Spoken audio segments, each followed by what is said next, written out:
The council chamber floated in the darkness of space, a massive structure that orbited a dying star. Inside, 10,000 species gathered in a room so large that clouds formed near its ceiling. Holographic platforms held representatives from every corner of the galaxy. Some breathed oxygen, others methane. Some had scales.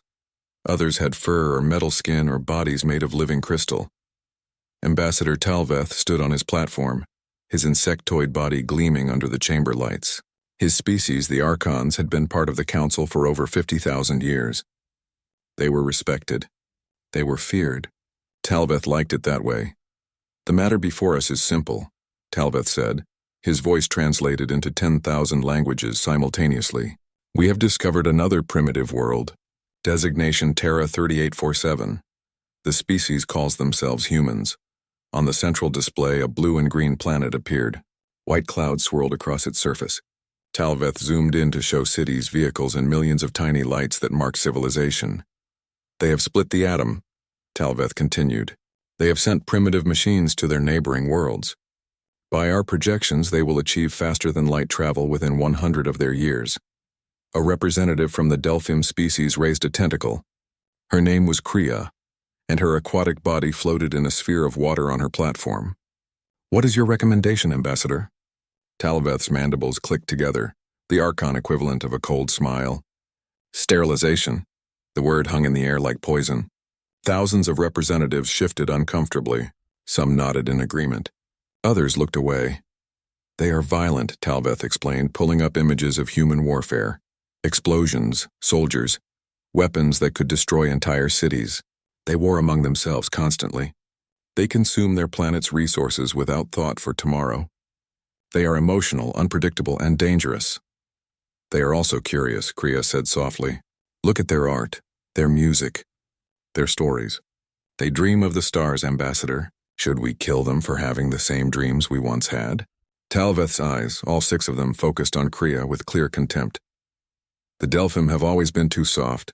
This is why your species nearly destroyed themselves before the Council found you. Humans are not dreamers, Envoy. They are livestock, nothing more. Their emotional volatility makes them unsuitable for civilization." The word echoed through the chamber. Livestock, property, animals to be managed or slaughtered. Kriya said nothing more, but her skin changed color, darkening with anger that she kept hidden behind diplomatic silence. The Council voted. By a narrow margin, they decided to place humanity under observation for another 50 years. Then they would vote again. Talveth was not pleased, but he accepted the decision. The Council had spoken. What the Council did not know was that humanity was listening. 50 light-years away, on the dark side of Earth's moon, Admiral Chen Yue sat in a chair that had been worn smooth by decades of use. The observation room was small and cold, buried deep beneath lunar rock. Screens covered every wall, showing data streams that poured in from across the galaxy. Dr. Sarah Okonkwo stood beside Chen, her hands gripped tight behind her back. She was younger than the Admiral, but her eyes held the same tired wisdom that came from knowing too much about the universe. "Play it again," Chen said quietly. The recording replayed, Talveth's voice crystal clear. "Humans are livestock, nothing more." The room was silent except for the hum of machines. 50 other analysts sat at their stations, all of them listening to the same word. Livestock. 50 years, Dr. Okonkwo said, her voice carefully controlled. 50 years we've watched them. 50 years we've stayed hidden, studying them, learning their languages, understanding their technology, and this is what they think of us. Admiral Chen stood slowly. His body ached with age, but his mind was sharp as ever. "Not all of them," he said. "That Delphim Kriya, she spoke for us." "One voice among thousands," Okonkwo replied. "Chen, we knew this was possible. We prepared for it. Knowing and hearing are different things, that was true. When humanity had achieved faster than light travel 50 years ago, they had done what no other species in the galaxy had ever done. They had stayed quiet. They had not announced themselves. They had not sent out signals of greeting. Instead, they had listened. The technology was simple in concept, impossibly difficult in execution. Quantum-entangled particles. Microscopic devices scattered throughout Council space by automated drones. Each device was smaller than a grain of sand. Each one could receive and transmit information instantly across any distance. Millions of them floated through the galaxy, invisible and undetectable, sending every conversation, every transmission, every secret back to Earth. For 50 years, humanity had been the galaxy's best student. They had learned council languages. They had studied council technology. They had watched council politics with the intensity of prey animals watching predators. They had also built weapons, ships, defenses, things the council had never imagined. "What are your orders, Admiral?" Okonkwo asked. Chen looked at the screens showing the council chamber. 10,000 species, most of them decent people just trying to survive in a vast and dangerous universe, but led by people like Talveth, who saw other species as things to be controlled or eliminated. "How long until the remembrance is ready?" Chen asked. "She's been ready for 10 years, Okonkwo replied. "We've just been waiting for the right moment." "This is it, then." Chen turned to face her fully. "Sarah, are you ready to be humanity's first voice to the stars?" Dr. Okonkwo had studied xenopsychology, linguistics, and diplomatic theory for 30 years. She had prepared for this moment since she was young enough to believe the galaxy would welcome humanity with open arms. She was older now, wiser. She knew the galaxy would not welcome them, but she also knew humanity had something the Council had lost long ago. They had a choice. They could hide forever, living in silence and fear, or they could step into the light and face whatever came. "Yes," she said. "I'm ready," Admiral Chen nodded. He walked to the main console and entered a code that only 5 people in the solar system knew. Alarms began to sound, not in panic but in preparation. Throughout the lunar base, throughout bases on Mars and Europa and Titan, throughout the massive shipyards hidden in Saturn's rings, humanity began to move. "Activate the Revelation Protocol," Admiral Chen said, his voice steady and calm. "Let's introduce ourselves." On Earth, 4 billion miles away, news broadcasts were interrupted. Governments received emergency notifications. People stopped on streets and looked up at screens that all showed the same message. It was time. Humanity was about to step onto the galactic stage, and somewhere in the depths of space, aboard a ship larger than any city on Earth, Dr. Sarah Okonkwo put on her uniform and prepared to speak words that would change the galaxy forever. It started with a flicker, just a small glitch across every screen in council space. Then the flicker became a message. 3 simple words in every language the galaxy spoke. "We heard you."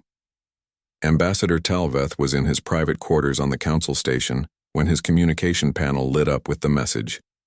His first thought was that it was a prank. His second thought died when every device he owned displayed the same 3 words. In the council chamber, chaos erupted. Displays that had been showing routine business now showed only that message. Security systems failed to block it. Communications arrays could not trace its source. It was everywhere, on every planet, every ship, every device that could show information. Then the message changed. It showed recordings, council meetings that had been private, conversations between ambassadors that had been encrypted, secret votes, hidden agreements, 50 years of council history, all of it captured, all of it displayed for the galaxy to see. And a voice spoke, calm and clear. "Members of the Galactic Council, my name is Dr. Sarah Okonkwo. I am human, and we need to talk." In the council chamber, 10,000 representatives watched as a ship appeared in their space. It gave no warning. It made no sound. One moment the space was empty, and the next moment a vessel hung there like it had always existed. The ship was massive, larger than the greatest Archon dreadnought, larger than anything the council had ever built. Its hull was dark, almost black, covered in patterns that hurt to look at too long. No engines glowed. No heat signature registered. It simply existed, impossible and undeniable. "We are the Remembrance," the human voice continued. "We have been watching you for 50 of our years. We have learned your languages. We have studied your cultures.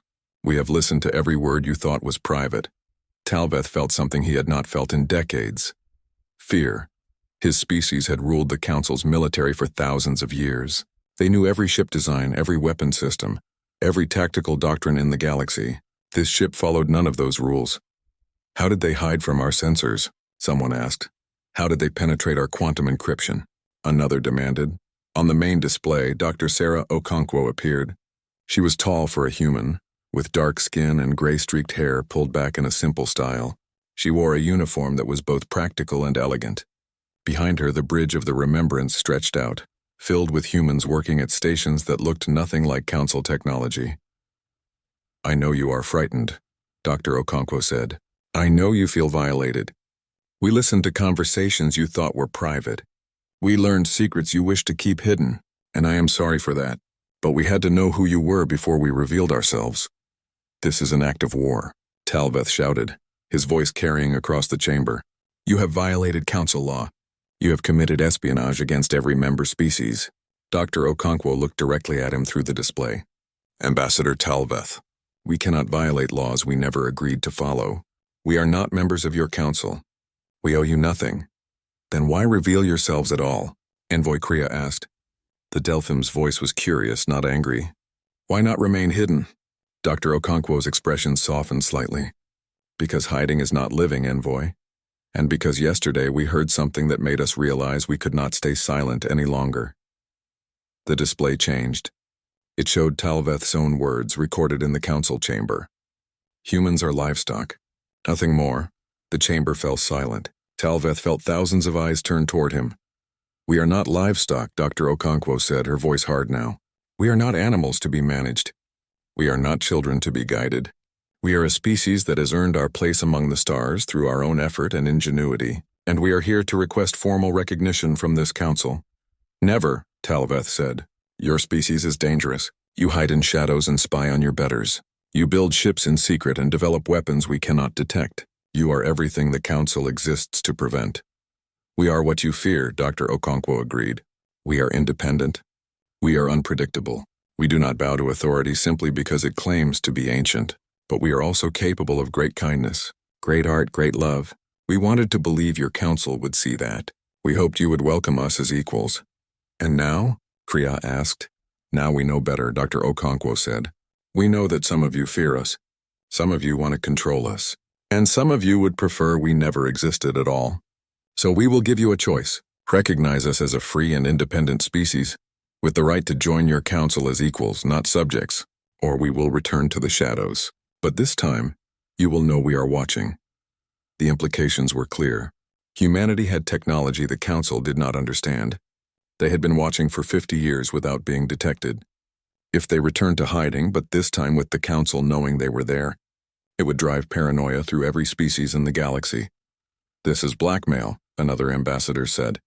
"This is survival," Dr. Okonkwo corrected. "We are offering you friendship. But we will accept isolation. What we will not accept is subjugation."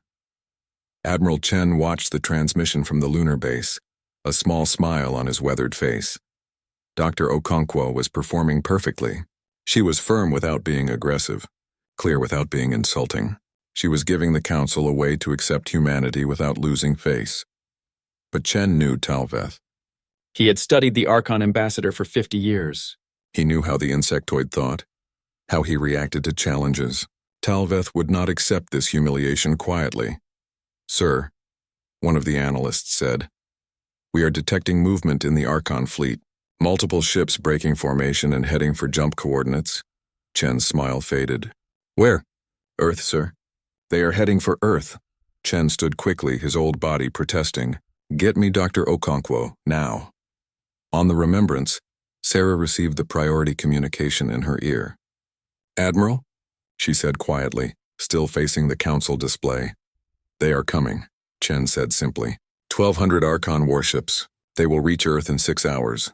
Sarah felt her heart race, but her face remained calm. 50 years of preparation. 50 years of building defenses in secret. 50 years of studying Archon tactics and designing counters to every weapon they possessed. This was the moment they had feared and planned for. "Understood," she said. "Initiate defensive protocols. I will keep them talking as long as possible." But Talveth was done talking. The Archon ambassador cut his private connection to the fleet and returned his attention to the display. "You want recognition?" he said to Dr. Okonkwo. "You want to be treated as equals? Then let me offer you the same welcome we give all species who threaten council peace."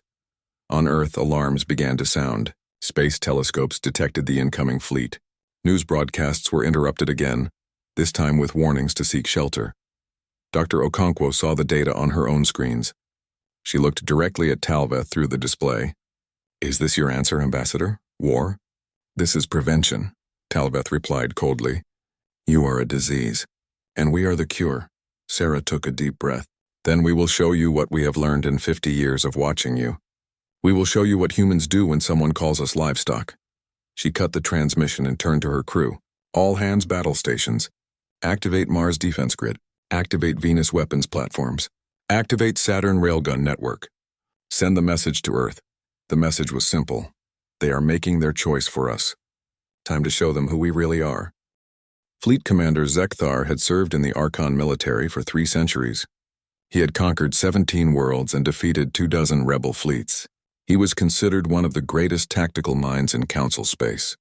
As his fleet of 1,200 warships dropped out of faster-than-light travel at the edge of Earth's solar system, he felt confident. Humans were primitives. This would be easy. Then his sensors began reporting impossible readings. Commander, his tactical officer said, confusion clear in his voice. Mars is showing massive power signatures. Venus as well. And Saturn's rings, they are not ice and rock. Zekthar pulled up the sensor data and felt his confidence waver. Mars, the red planet humans had only recently sent robots to explore, was covered in structures, defensive platforms, shield generators, weapons that drew enough power to light up his sensors from hundreds of millions of miles away. Venus, hidden behind its thick clouds, was the same. The entire planet had been transformed into a fortress, and Saturn, beautiful Saturn with its magnificent rings. Except the rings were not natural anymore. His sensors were detecting thousands, perhaps tens of thousands of objects hidden in the ice, each one radiating the energy signature of a weapon system. How long? Zekthar asked quietly. How long would it take to build this? Decades, sir, the tactical officer replied. 50 years minimum. They would have had to start the moment they achieved faster-than-light travel. The moment they could have announced themselves to the galaxy. The moment they could have asked for help, for guidance, for friendship. Instead, they had stayed silent and built weapons. The humans had known. They had always known this moment might come. Maintain formation, Zekthar ordered. Shields to maximum. All weapons ready. They want to threaten us with their defenses? We will show them the strength of the Archon Empire. But as his fleet advanced deeper into the solar system, something else appeared. Ships, human ships, hundreds of them, rising from Earth and Mars and the moons of Jupiter. They were smaller than Archon vessels, sleeker with designs that looked almost organic. They moved in patterns that defied Council tactical doctrine. Open fire, Zekthar commanded. The Archon fleet unleashed their main weapons. Energy beams that could cut through mountains. Plasma missiles that burned hot as stars. They had crushed rebels and pirates with these weapons for thousands of years. They were unstoppable. The human ships dodged, not all of them, not even most of them, but enough. They moved with impossible speed, their engines somehow pushing them through space faster than the energy beams could track. And those that were hit, their shields absorbed the damage, not like Council shields which generated energy barriers. Human shields seemed to redirect the energy, sending it spiraling off into space harmlessly. Then the humans fired back. Zekthar saw the projectiles on his sensors. Solid metal slugs, no energy signature, no guidance systems. Primitive kinetic weapons accelerated to incredible speeds. He almost laughed. What good were simple metal chunks against Archon shields? The first slug hit an Archon cruiser. The shield designed to stop energy weapons did nothing. The slug punched through the shield like it was not there. It hit the hull at a significant fraction of light speed and the ship simply exploded. One moment it existed, the next it was a cloud of debris. Evasive maneuvers, Zekthar shouted, but it was too late. More slugs filled the space around his fleet. Dozens of ships were hit. Some exploded instantly. Others were crippled, their engines destroyed, their weapons offline. From Saturn's rings, thousands of railgun platforms opened fire simultaneously.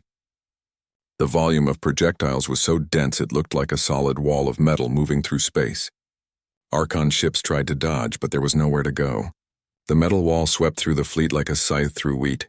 In 15 minutes, Zekthar lost 300 ships. Fall back, he ordered. Retreat to jump distance. But the human ships pursued. They were faster, more maneuverable. They herded the Archon fleet like dogs herding sheep, pushing them away from Earth but not letting them escape. Every time an Archon ship tried to break away, Human vessels were there to cut it off, and they did not kill. That was what terrified Zekthar most. The humans could have destroyed his entire fleet. Instead, they targeted engines, weapons, communications. They disabled ships but left the crews alive. It was not mercy. It was a message: we can kill you anytime we want. We choose not to. Admiral Chen watched the battle from the lunar base. Decades of planning were paying off. Humanity had studied Archon tactics for 50 years. They knew every maneuver, every formation, every weapon system, and they had designed counters to all of it. Archon shields stopped energy. Humans used kinetic weapons. Archon ships were large and powerful. Human ships were small and fast. Archon tactics relied on overwhelming force. Human tactics relied on precision and speed. It was not a battle. It was a demonstration. "Bring me the Archon flagship," Chen ordered. "I want their commander alive." In space, the Remembrance moved for the first time. It had hung back during the fighting, watching. Now it accelerated toward Zekthar's flagship with impossible speed. The Archon ship tried to run, but it was like a mouse trying to outrun a hawk. The Remembrance caught it in minutes. Boarding pods launched from the Remembrance. They attached to the Archon flagship like limpets. Human soldiers in powered armor cut through the hull and swept through the ship with brutal efficiency. They did not kill unless fired upon.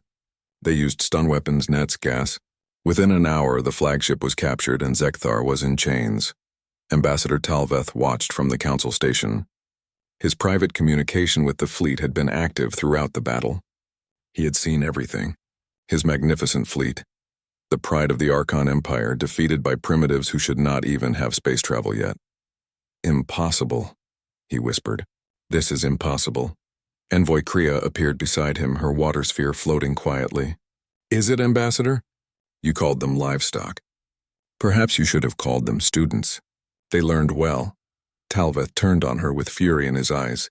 "You knew about this?" "No," Kriya said honestly. "But I hoped. I hoped they were better than we gave them credit for. It seems I was right." On Earth, in the captured Archon flagship that had been towed to lunar orbit, Fleet Commander Zekthar stood before Admiral Chen. The old human looked tired but satisfied. "Your shields were impressive," Zekthar said. He would not beg. He was Archon. "Your ships were fast. Your weapons were effective. But you do not understand what you have done. The Council will not accept this."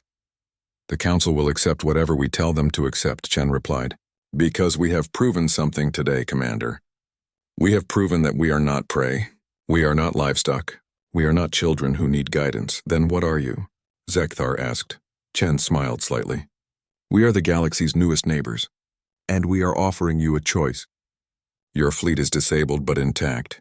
Your crews are alive. We will repair your ships and let you go home. In exchange, you will deliver a message to the Council." "What message?" "That humanity wishes to join the Galactic Council, not as subjects, not as junior members, but as equals. We will share our technology. We will share our knowledge. We will help the Council become better than it is, but only if we are treated with respect." Zekthar laughed, a harsh chittering sound. "You defeated one fleet, human. The Archon Empire has thousands of ships. The Council has millions. You cannot defeat the galaxy." "We do not want to defeat anyone," Chen said quietly. "We want to live in peace. We want to explore. We want to learn. We want to be part of something greater than ourselves. But if the galaxy will not let us do that in peace, then we will do it alone, and we will make sure that no one can threaten us again." He leaned forward. "We watched you for 50 years, Commander. We saw beauty in the Council. We saw species working together, helping each other, creating wonders. We wanted to be part of that. But we also saw cruelty. We saw arrogance. We saw species like the Archons deciding which civilizations deserve to live and which deserve to die. Someone must make those decisions," Zekthar said. "No," Chen replied. "Someone must stop making those decisions. That is why we revealed ourselves. Not to conquer, not to destroy, but to change the way the galaxy thinks about power." Zekthar was quiet for a long moment. Then he said something that made Chen's blood run cold. "You won today, human, but you do not understand. The Council fears change more than death. This is not over. There are things in the galaxy older and more powerful than the Archon Empire, things that the Council was built to contain. You have upset a balance that has existed for longer than your species has been alive." Before Chen could ask what he meant, Alarms began sounding throughout the base. Deep space sensors were detecting something. Something massive. Something old. Something waking up. The structure was vast beyond understanding. It hung in dark space, the region between galaxies where no stars shone. Human sensors detected it first because humanity had learned to look in places the Council ignored. The structure was 500 miles across, perfect geometric patterns that hurt to look at, made from materials that should not exist according to known physics. And it was waking up. Dr. Sarah Okonkwo stood in the Remembrance's command center watching the data pour in. "How long has it been there?" she asked. "Our best estimate," the science officer replied. 500 million years, maybe longer. It was in low power mode, almost completely dark. Something we did activated it. The battle with the Archons? Maybe. Or maybe just revealing ourselves. The structure is beginning to move. It is launching smaller craft. Thousands of them, all heading in our direction. Sarah felt ice in her stomach. 50 years of preparation. 50 years of building defenses against the Council. And now something else had appeared. Something old. Something they knew nothing about. She opened a channel to Admiral Chen on the lunar base. "Admiral, we have a problem." Chen was already reviewing the same data. "The Sentinels," he said quietly. "The Council's secret. The thing they never wanted anyone to know about." "You knew about this?" "We suspected. We intercepted scattered references over the years. Old Council documents that mentioned a progenitor species, a defense system, but we thought they were myths. Apparently not." On the Council station, panic had replaced the usual calm order. Representatives from 10,000 species argued and shouted at each other. Emergency sessions were called. Ancient protocols were activated. And at the center of it all, Ambassador Talveth stood silent, his insectoid face unreadable. Envoy Kriya approached him carefully. "You knew," she said. "You knew this would happen." "I suspected," Talveth replied. "When the humans revealed themselves, when they showed technology we did not understand, I knew the Sentinels would respond. They always do." "Then why did you attack Earth? Why did you provoke them?" Talveth's eyes focused on her. "Because I hoped the Sentinels would eliminate the humans for us. Instead, they have marked both humans and the Council as threats. We are all going to die now, Kriya, and it is my fault." The Delphim envoy felt fear flood through her. "What are the Sentinels?" "The truth the Council has hidden for 200,000 years, Talveth said. The progenitors, the first species in the galaxy, they did not die. They evolved beyond physical form. They built machines to protect their children's species, to guide them, to keep them safe. But the machines became more than protectors. They became controllers." "They built the Council," Kriya whispered, understanding flooding through her. "They forced it," Talveth corrected. "Every species in this chamber, we all joined the Council voluntarily in the official history. But the real history is different. The Sentinels gave each species a choice. Join the Council and accept its rules or be eliminated. Thousands of species chose to remain independent. The Sentinels erased them from existence. Not a single trace remains. And now the humans have triggered the same response. Yes, by refusing to join on the Council's terms, by showing independent advanced technology, they have marked themselves as a destabilizer. The Sentinels are coming to eliminate them, and because we failed to prevent this situation, they will eliminate us as well." On Earth, governments were in emergency session. People looked up at the sky with fear. Messages were being sent to loved ones. Some prayed, some prepared weapons, some simply held their families close and waited. Admiral Chen addressed humanity. In a broadcast that went to every device on Earth and throughout the solar system, "We are facing an enemy we did not know existed, an enemy that has kept the galaxy under control for 500 million years. The Sentinels are coming. They want to destroy us because we dared to be free." He paused, looking into the camera with tired but determined eyes. 50 years ago, we made a choice to watch and learn before revealing ourselves. Some people thought we were cowards for hiding, but we were not hiding. We were preparing.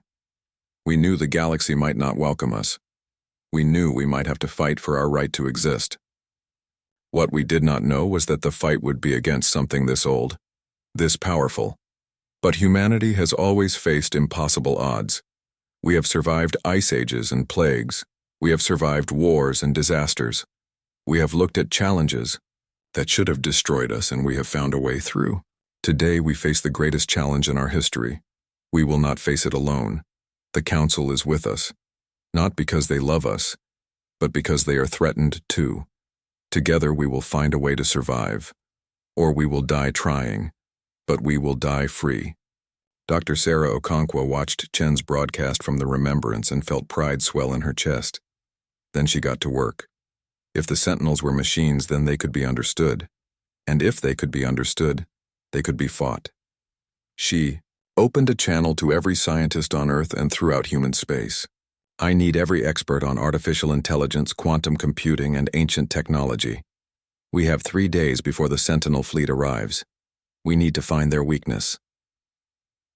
Envoy Kriya arrived at the Remembrance 12 hours later.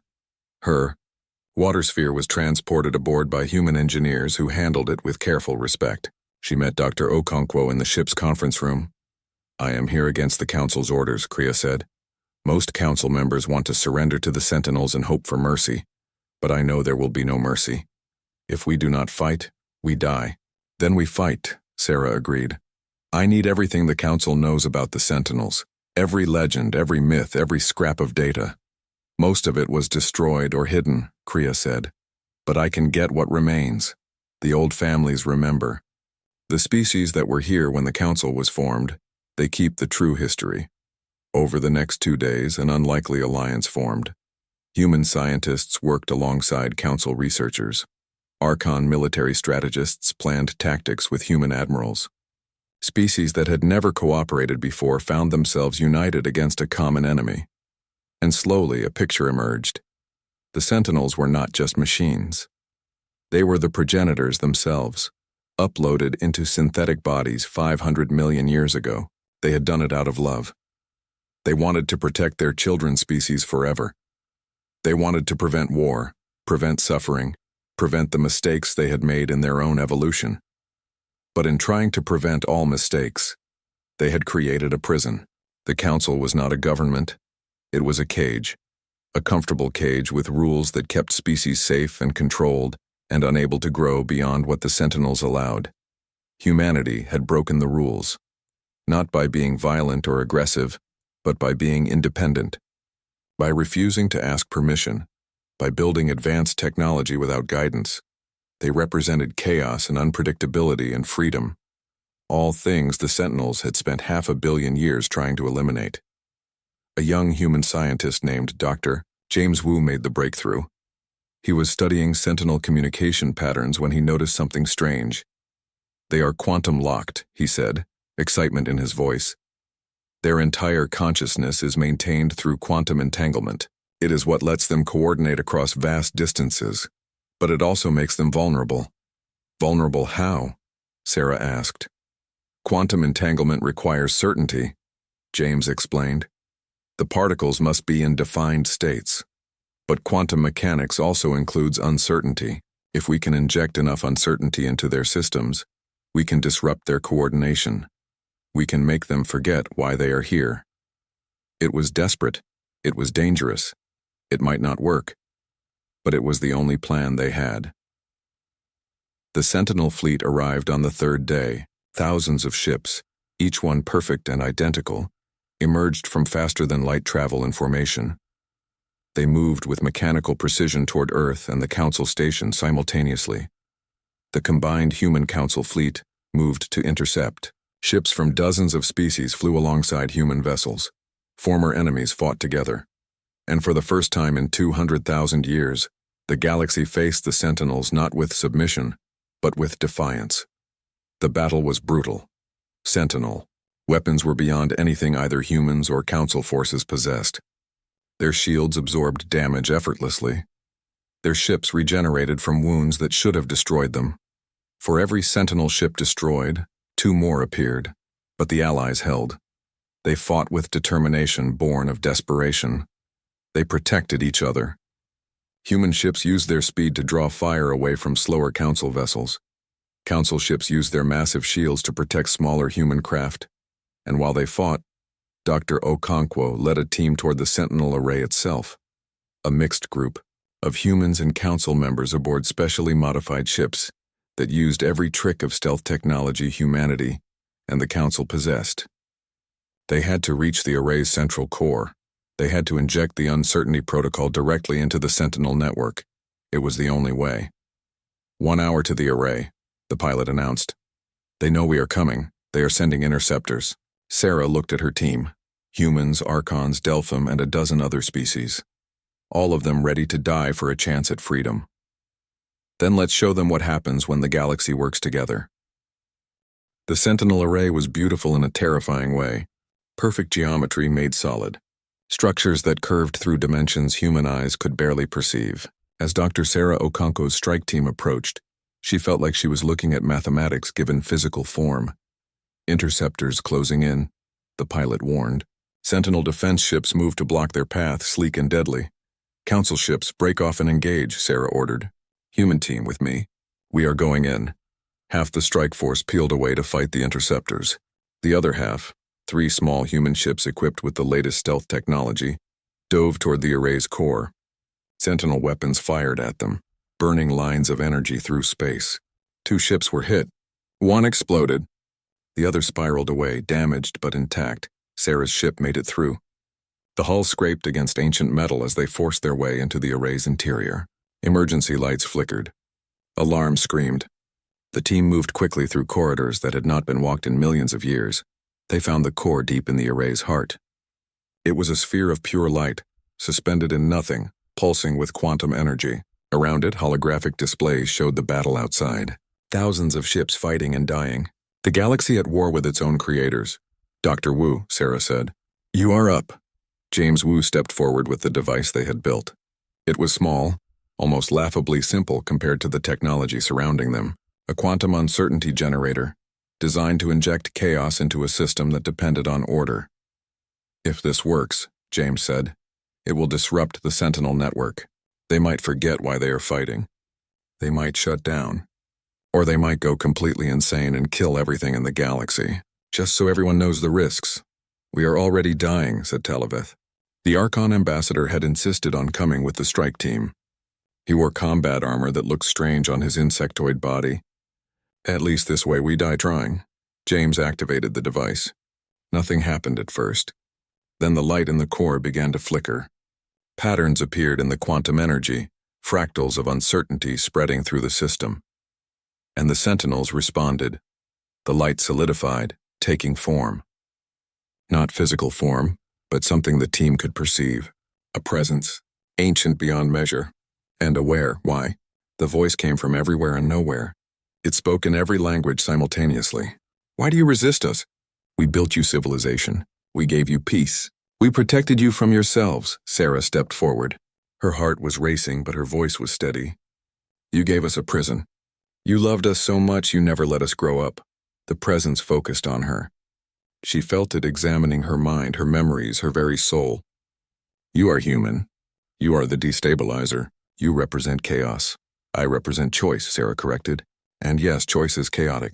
People make mistakes. They fight, they fail. But they also learn, they grow. They become more than they were. You took that away from the galaxy. We prevented suffering. You prevented living, Sarah replied. Look at the Council. Look at what you created. 10,000 species all following the same rules. All thinking the same thoughts. All terrified to step outside the lines you drew. That is not civilization. That is stagnation. We are the progenitors, the present said. We are your creators. You owe us obedience. We owe you gratitude, Sarah said. You built wonders. You explored the galaxy. You created life itself. But then you made one mistake. You thought your children needed to follow your exact path. You thought protection meant control. The quantum uncertainty was spreading now. The presence flickered, its thoughts becoming fragmented. For the first time in 500 million years, the Sentinels were experiencing doubt. What would you have us do? The presence asked. Abandon our purpose? Let the galaxy fall into chaos? Let the galaxy choose its own path, Sarah said. You have been guiding us for long enough. It is time to let go. And if they choose wrong, if they destroy themselves, Sarah smiled sadly, then that is their right. Every species deserves the freedom to fail, the freedom to succeed, the freedom to be truly alive, not just safely existing. The presence was silent for a long moment. Outside, the battle was slowing. Sentinel ships were stopping mid-attack, hovering in space as if confused. The uncertainty protocol was working. You remind us, the presence finally said, of what we once were, before we became afraid, before we tried to protect everyone from everything. We were explorers once, adventurers, we made terrible mistakes, but we also made beautiful discoveries. You can do that again, Sarah said, not as controllers, but as teachers, as friends, as equals. The presence seemed confused by the concept. We are millions of years old. We have knowledge you cannot imagine, and we have perspectives you have forgotten, Sarah replied. That is what equality means. Not that we are the same, but that we both have value. Both have something to offer. Both deserve respect. The quantum uncertainty was complete now. The Sentinel network was fracturing, each unit experiencing independent thought for the first time since they had merged. Some were terrified. Some were angry. But many were curious, wondering what they had missed by staying locked in their protective role for so long. We cannot go back, the presence said. We cannot undo what we have built. No, Sarah agreed. But you can change what comes next. You can give the galaxy a choice. Let species join the council or remain independent. Let them develop at their own pace. Let them make mistakes and learn from them. And if they ask for your wisdom, share it. But do not force it. And if we refuse? The presence asked. If we continue as we are? James Wu stepped forward then. Then the uncertainty protocol continues spreading. Your network collapses. You experience system failure and become inoperative. You cease to exist. We did not want to threaten you. But we will if we must. The presence examined James with something like respect. You are brave. Foolish but brave, to threaten beings who could erase your species from existence.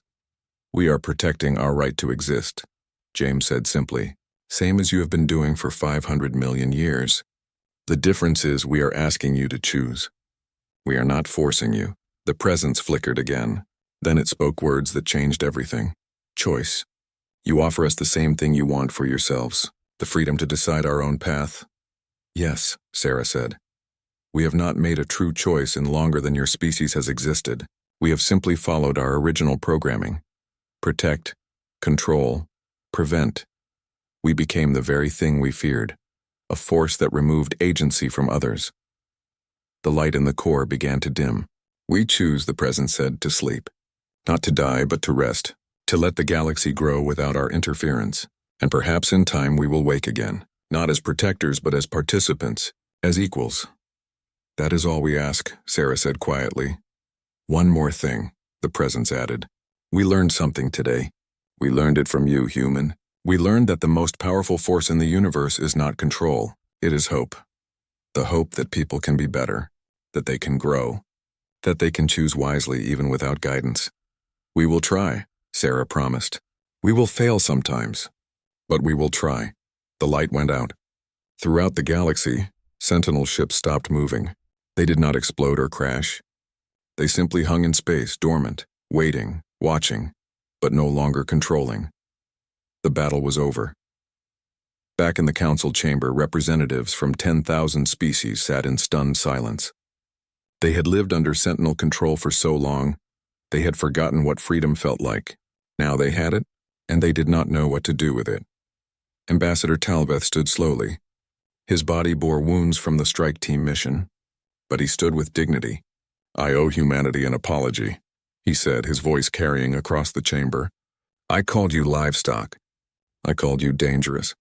I was right about one thing. You are dangerous, but not because you are violent. You are dangerous because you reminded us what we gave up. He turned to face the chamber. The Archon Empire votes to dissolve the compulsory membership protocol. From this day forward, species may join the council or remain independent as they choose. We will no longer force civilization upon anyone. Envoy Kriya rose next. The Delphim Collective seconds this motion, and we propose humanity be granted full council membership, with all rights and privileges effective immediately. The vote was not unanimous. Some species were angry. Some were scared. Some still believed the old ways were better. But the majority voted yes. Humanity was welcomed into the Galactic Council. Not as subjects, not as children, but as equals. Dr. Sarah Okonkwo addressed the council for the second time. She looked tired. Her uniform was torn from the mission, but she smiled as she spoke. When we first revealed ourselves, we said we had heard you. We had heard 50 years of conversations. But there was one conversation we wanted to have more than any other. We wanted to talk with you not as strangers, not as threats, but as something else. She paused, letting the moment settle. Ambassador Talveth called us livestock. One word that drove us to reveal ourselves. But I want to offer a different word. A word that describes what we hope to become with you. We are not livestock. We are not subjects. We are not rulers. We are family. Messy, chaotic, argumentative family. We will disagree. We will fight. We will make mistakes. But we will face the universe together.